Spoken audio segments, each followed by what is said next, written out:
Well, another Windows security flaw, another day.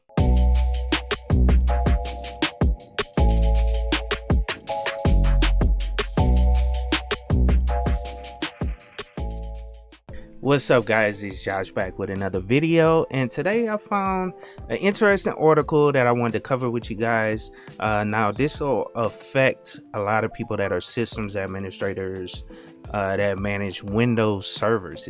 It's dealing with a Windows security flaw, and it also has something to do with Active Directory authentication issues that will be caused by a patch.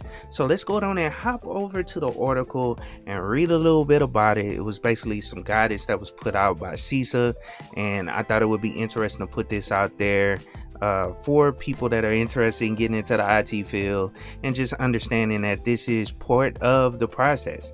You know, you're constantly doing monthly patches and you have to stay on top of a lot of this stuff. So let's just go on and cover it right fast.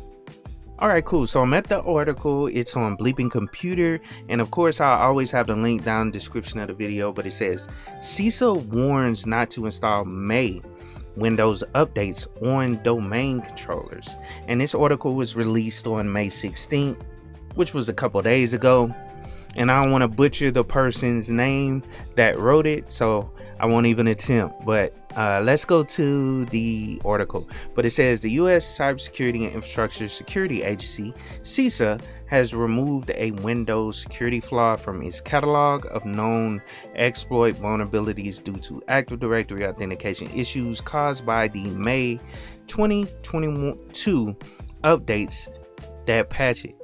The security bug is an actively exploited Windows LSA spoofing 0-day, and it's tracked by the CVE number 2022-26925, and it says confirmed as a new PeepItTechie Windows NTLM relay attack vector. And if you want a little bit more information about that, just go down and click on it, and that'll cover or at least show you what those security bugs are.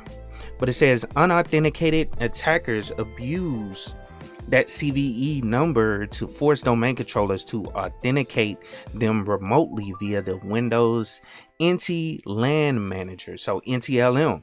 And I actually remember some other people that work as systems administrators that I talked to, and they were talking about removing NTLM security protocol and likely gain control over the entire Windows domain. But like I said, I talked to a couple, I'm friends with a couple people that are systems administrators, and I remember them removing NTLM, you know, altogether from the actual domain controllers that they were managing. So this is, you know, somewhat of a real threat, you know what I'm saying? So it says Microsoft patched it together with 74 other security flaws, 2 of them also 0 days as part of a security patch issued on May 2022 Patch Tuesdays. And if you're a systems administrator, you know about Patch Tuesday. But it says, however, patches for 2 elevation of privileges vulnerabilities in Windows coveralls and the Active Directory domain services tracked under these 2 CVEs will also cause service authentication problems when deployed on Windows Server domain controllers. And it also says, before being removed from the known exploit vulnerability catalog, all federal civilian executive branch agencies, FCEB agencies, were required to apply security patches within 3 weeks until June 1st, 2022, according to the BLD 2201 binding operational directive issued in November 2021.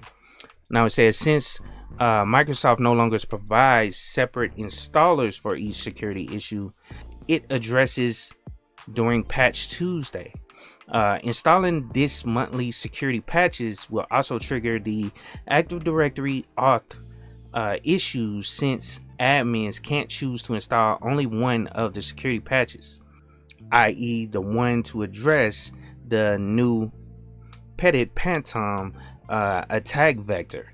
As CISA noted, installation of updates released on May 10th, 2022 on client Windows devices and non-domain controller Windows servers will not cause this issue, and is still strongly encouraged. So they're still encouraging that this patch is installed on non-domain controllers. So no problem there. But it says the issue also affects May 10, 2022 updates installed on servers used as domain controller.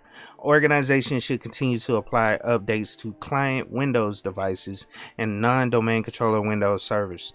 Cybersecurity agency added. Now there are some workarounds for the auth problem.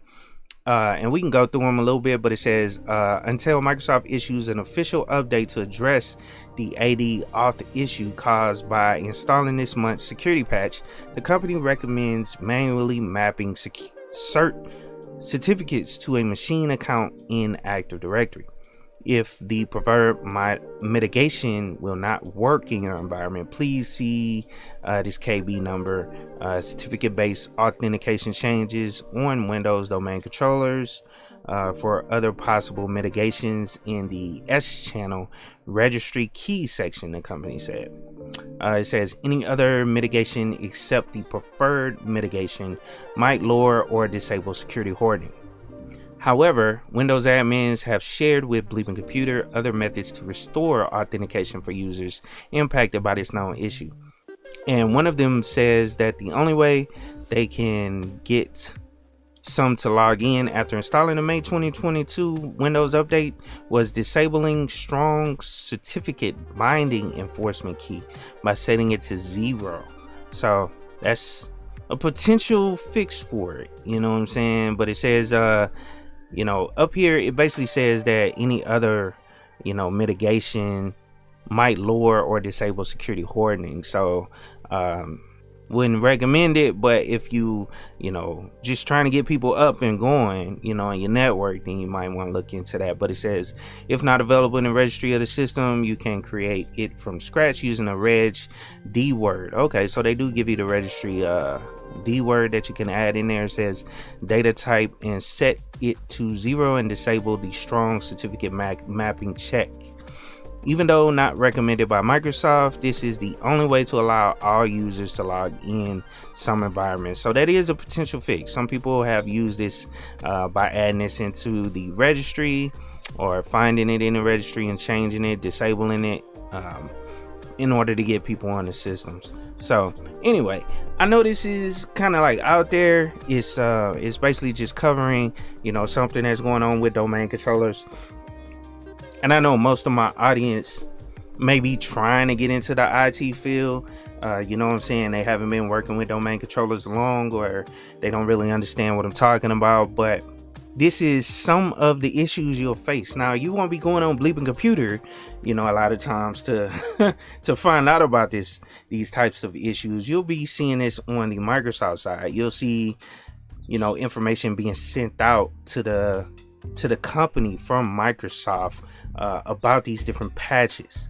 But I just wanted to cover this, you know, just to put the information out there so you guys will understand this is something that you need to start looking into and understanding some of the issues that may arise when you start, you know, working with domain controllers and patching domain controllers and managing all the servers on the network. So hope you guys enjoyed the video. Check out this article down below. If you have any thoughts, go down and leave them down in the comments below. And of course, keep it techie.